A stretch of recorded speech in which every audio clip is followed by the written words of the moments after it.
And good evening. We're starting with breaking news. 2 house fires send flames shooting into the sky, and these homes were just a couple of miles apart. Tonight we know that one person is dead, another's in the hospital, and multiple families are without a home. We have team coverage of those fires. 12 News journalist Chase Golightly is near 43rd Avenue in Cactus. But we want to start first with Bianca Bono. She is near 41st Avenue in Greenway. And Bianca, these were some massive flames. They really were, Caribe, but the good news tonight is that nobody was hurt. The people who live here along with their pets were able to get out safely, but as you can see, the damage here is just so significant. In fact, we were just shown some photos of what the interior of this home looks like right now.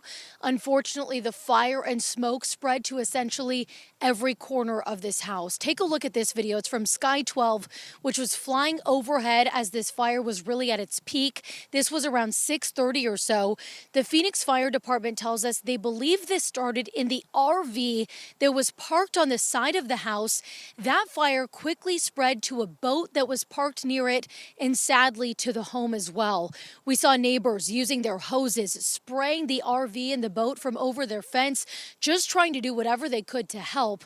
Thankfully, there is a Phoenix fire station just about a mile from here, and those crews were not already dispatched to the other fire, so they were able to respond here very quickly and get this under control. They prevented it from spreading to any other neighboring houses. Here's Phoenix Fire Captain Todd Keller explaining what happened. When crews arrived, they found an RV fully involved that was quickly extending to a residential home. I can tell you that prior to the fire department's arrival, the homeowner had safely evacuated the structure. We're getting reports that 2 people will be displaced, and our community assistance program is on scene to assist and tend to the family's needs.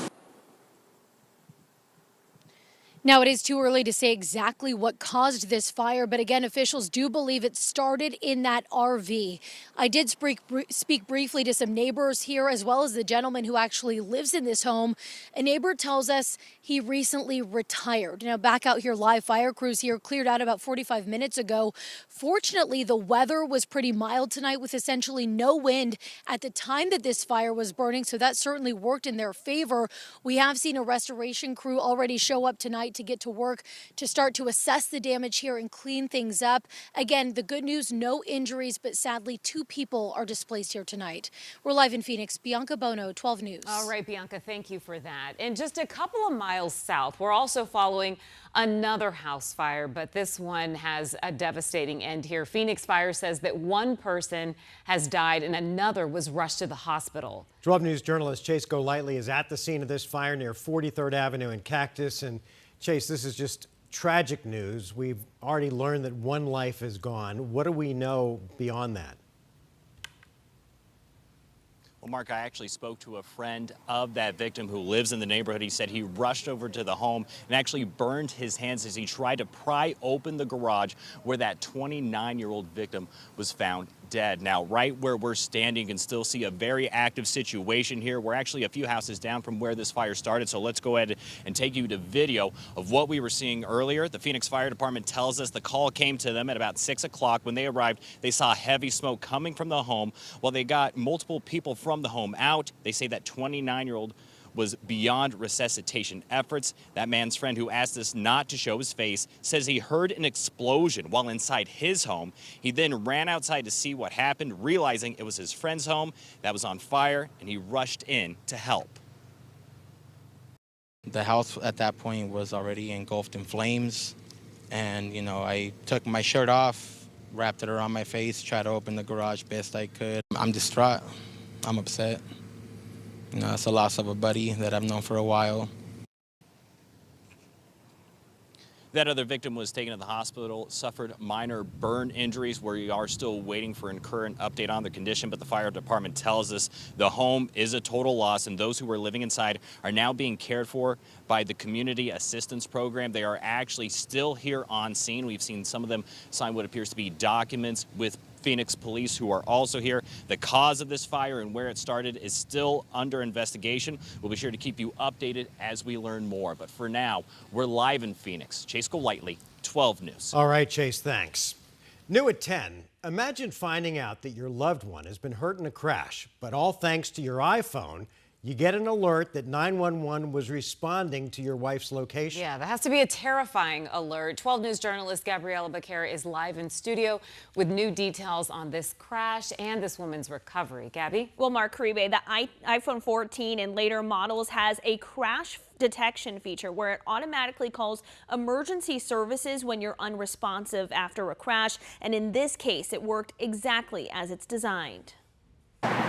She's just a broken mess. Broken bones, bruises, and a concussion. Renee Hoffman has a long list of injuries. She doesn't know that she's got rods in her legs, but she kind of is aware. She's very heavily sedated. She's been in the hospital since last Friday after she was hit head-on by another driver. Her husband, James Hoffman, found out instantly. I get this iPhone alert message that the car's been in an accident.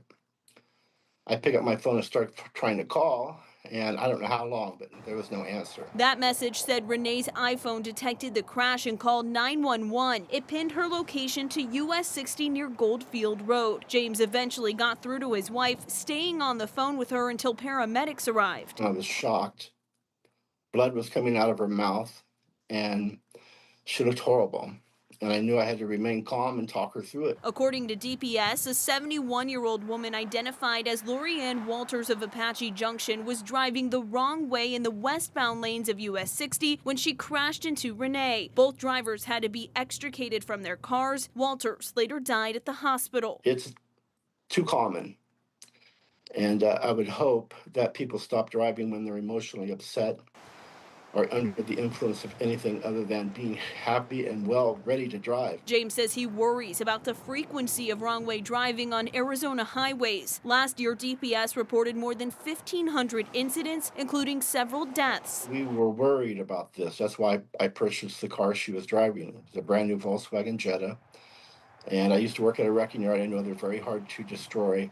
And I said, you might be broken, but you'll live. James says the car was destroyed in the crash, but he believes it kept his wife safe. It did its job. It saved her life. And at this time, it's still unclear how long Renee's recovery will take, but a GoFundMe page was created to help her family pay for those medical expenses. We have a link on 12news.com. In studio, Gabriela Becerra, 12 News. All right, Gabby, thank you. Well, parts of the valley saw some heavy downpours this evening. Pockets of heavy rain fell on both the east and the west sides, but many other areas remain dry. Meteorologist Lindsay Riley is here. And Lindsay, we're done with the storms for the time being. Yeah, that was kind of the last hurrah of the storms today.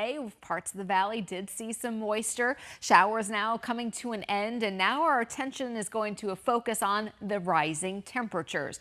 Western Arizona, skies are clear. Eastern Arizona, the clouds sticking around. Still a few showers right near the New Mexico state line. The rest of us drying out now. Humidity will start to go down, and in turn, the temperature will go up. Here's where we saw some rain today. In the blue, that's heavier pockets of rain around Gilbert and then just north of Tolleson there. Glendale picked up a little bit of shower activity further south, especially along I-8. We had some heavier storms. A lot of them started to die down as they approached the I-10 in Pinal County. But we are going to see a lot more sunshine during the day tomorrow, and temperatures will start off in the 80s. We'll be there from about 6 to 8 a.m. up to 90 by 9, and high temperatures still running below average tomorrow, topping out at about 103 in the valley. But I'll let you know when we could see 110 again in the extended outlook. Mark? Linz, thanks. 3 Phoenix police officers were operating within department policy when they put a man on the hot pavement while detaining him last July. That's according to a board review. According to a federal lawsuit against the department, the man, Michael Kenyon, was left with third-degree burns. Here's where it gets even trickier. Court documents show he wasn't even the man they were originally looking for.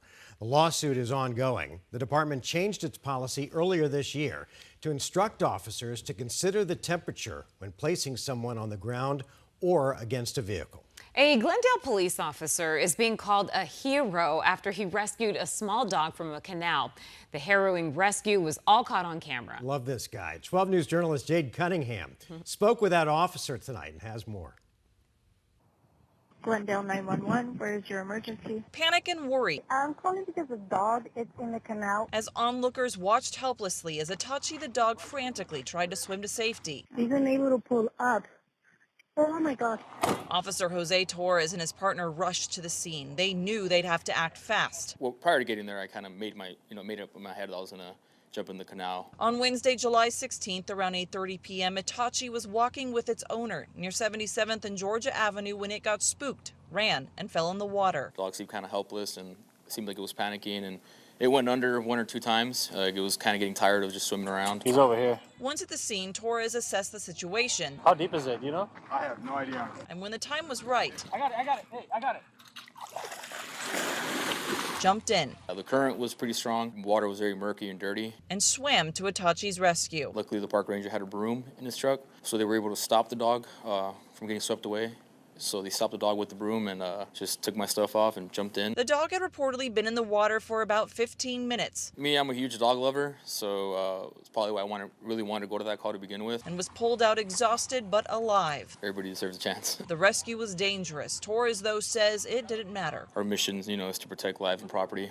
Just feels like it doesn't matter if it's a dog or if it's a human being. I mean, we have a job to do, and we know the risk, so we're going to risk ourselves, to make sure that we protect life and property, regardless if it's an animal or not. A selfless act. He says he would do again to help man's best friend.